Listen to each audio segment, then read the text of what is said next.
घर की तरफ चले। रस्सियाँ बहुत मजबूत थीं, अनुमान नहीं हो सकता था कि कोई बैल उन्हें तोड़ सकेगा, पर इन दोनों में इस समय दूसरी शक्ति आ गई थी। एक एक झटके में रस्सियाँ टूट गई। झूरी प्रातः काल सोकर उठा तो देखा कि दोनों बैल चरनी पर खड़े हैं। दोनों की गर्दनों में आधा आधा घड़ाव गले की रस्सी लटक रहा है, घुटने तक पाँव की कीचड़ से भरे हैं, और दोनों की आंखों में विद्रोह सा भरा हुआ प्यार झलक रहा है। झूरी बैलों को देखकर स्नेह से गदगद हो गया, दौड़कर उन्हें गले लगा लिया। प्रेमालिंगन और चुम्बन का वह दृश्य बड़ा ही मनोहर था। घर और गांव के लड़के जमा हो गए और तालियां बजा बजाकर उनका स्वागत करने लगे।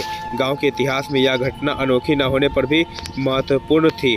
बाल सभा ने निश्चय किया, दोनों पशुवीरों को अभिनंदन पत्र देना चाहिए। कोई अपने घर से रोटियां लाया, कोई गुड़, कोई चोकर, कोई भूसी।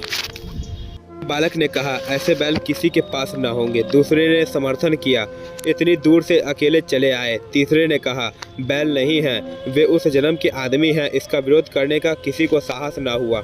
झूड़ी की पत्नी ने बैलों को द्वार पर देखा तो जल उठी, बोली, कैसे नमक हराम बैल हैं कि एक दिन भी वहाँ काम न किया। भाग खड़े हुए। झूड़ी अपने बैलों पर लगाया गया आरोप ना सुन सका।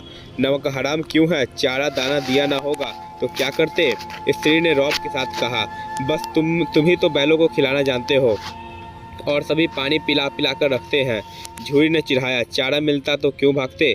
स्त्री चिढ़ी, भागे इसलिए कि वे लोग तुम जैसे बुद्धुओं की तरह बैलों को सहलाते नहीं, खिलाते हैं तो रगड़ कर जोतते भी है।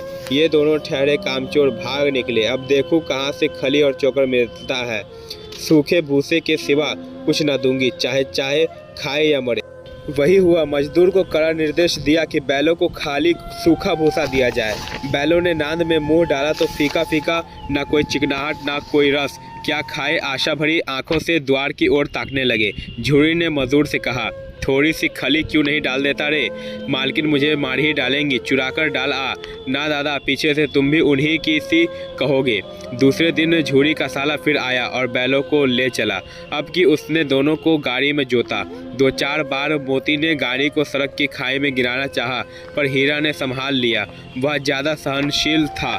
संध्या समय पर पहुंचकर उसने दोनों को मोटी रस्सियां से बांधा और कल की शरारत का मज़ा चखाया। फिर वही सूखा भूसा डाल दिया। अपने दोनों बैलों को खली चूनी सब कुछ दी।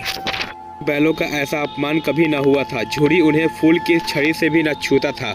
उसकी टिटकार पर दोनों उड़ने लगते थे।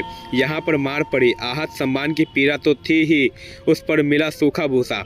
नांद की तरफ आंख तक न उठाई। दूसरे दिन गया ने बैलों को हल में जोता, पर इन दोनों ने जैसे पाँव न उठाने की कसम खा ली थी। वह मारते मारते थक गया, पर दोनों ने पाँव न उठाया। एक बार जब निर्दयी ने हीरा के नाक में खूब डंडे जमाए तो मोती का गुस्सा काबू से बाहर हो गया। हल लेकर भागा। हल, रस्सी, जुआ सब टूट टाट कर बराबर हो गया। गले में बड़ी बड़ी रस्सियां ना होती तो दोनों पकड़ाई में ना आते। हीरा ने मुख भाषा में कहा, भागना व्यर्थ है। मोती ने उसी भाषा में उत्तर दिया, तुम्हारी तो इसने जान ही ले ली थी, अब की बार मार पड़ेगी। पढ़ने दो, बैल का जन्म लिया है तो मार से कहाँ तक बचेंगे।